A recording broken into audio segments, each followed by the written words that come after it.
Hello, welcome back to my channel. My name is Andrew. Today I'm going to be filming a couple videos, I think, as far as series I want to start next year, and I'm going to do maybe a couple different genres, and then also some series I need to continue, and also I'm doing series I plan on not finishing. I'm basically just going to be doing several videos all centering discussions around series because I just find that interesting. So I have 10 YA fantasy series that I would like to at least start in this coming year. And I'm going to talk about 2 first that I don't own. The other 8 I owned at least the first book. So obviously I want to prioritize those. The first series is going to be The Thief series by Megan Whalen Turner. I have heard this compared to like Robin Hobb kind of, who is, I've only read Assassin's Apprentice by her, but it's one of those books that like the more time I spend away from it, the more time I keep thinking about it. And she is that's another author I would like to continue, but she's in the adult fantasy side of things. And I've also seen this like has a lot of mythology elements to it. I think it has some Greek influences.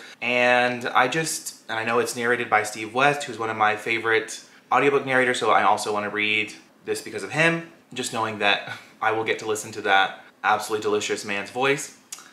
And then I also want to start the Poison Study series. I think that it's several different trilogies that you can read. So I just want to read at least the first trilogy. I think there's 9 books. I think it's like a 6-book series, and then there's 3 books afterwards that are like maybe companion novels. I don't know. If you know, please feel free to let me know.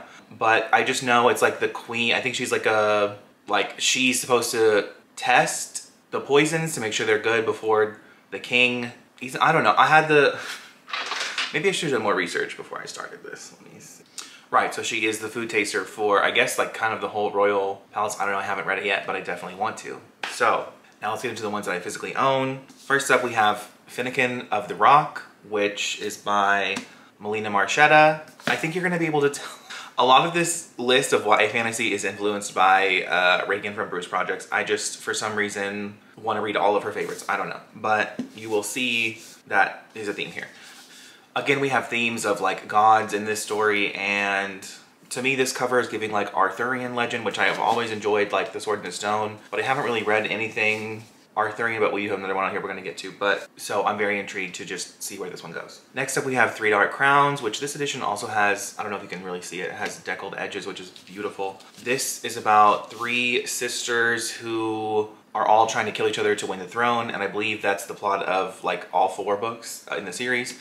So I don't know how we're going to maintain that for as long as we do. I know this was on Reagan's favorites, but it was also on Brittany from Books with Brittany's favorites. So hopefully both of them, I love their channels, but like I said, I plan to at least read the first book in all these series. Next we have The Girl of Fire and Thorn series by Ray Carson. I believe this is like Latina inspired, Latine, however you say it. And she has like, the main character has like this godstone in her belly, so she's kind of this chosen one, but it doesn't really want to be, I think. So, you know, and I think this has like a bit of I think it's like a fantasy romance kind of situation, which I've come to realize that I enjoy. So, I want to read this one too. Then we have Graceling by Kristen Kishore. And I got this cover, I don't know why, because it's like, you can't get the sequels in the matching edition, so I'll probably go back but if I like it, I'll go back and get like a matching set. But I know this series follows characters who all have certain powers that, like her main power here is like she has this grace to like kill people or something. So that just, you know, that's always intriguing. She's also forced to work as the king's thug.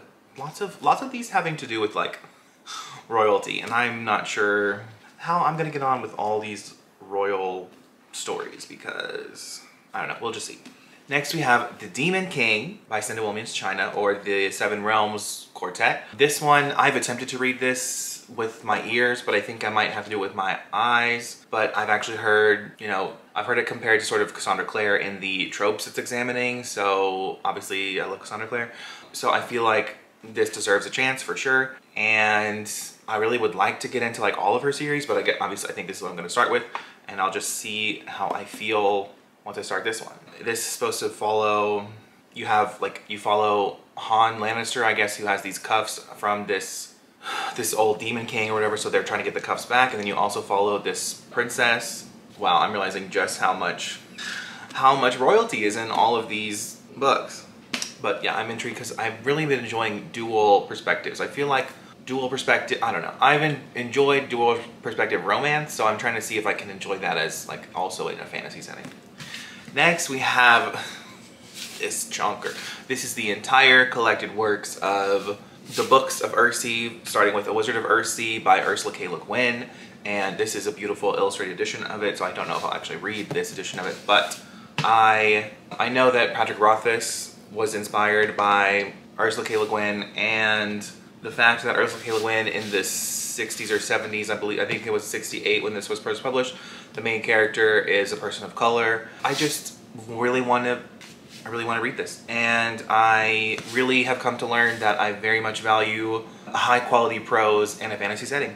And I think that this is gonna, I mean, I love Rothfuss, and I know he was inspired by her, so I feel like you just kind of have to, like, you know, give credit where credit's due. You have to respect and this just, to me, this gives the vibes of cozy fantasy, which is also my preferred, like, version of fantasy, my favorite, like, subgenre of fantasy view. I love cozy fantasy, I love, like, escapist fantasy, and I'm actually very excited for this. I hope to start this pretty soon.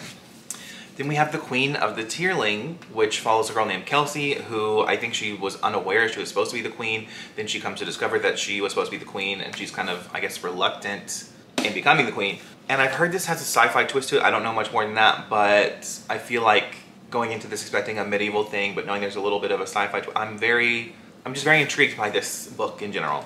This also has deckled edges, so clearly the years that all these books came out, that seemed to be a trend. But there we go.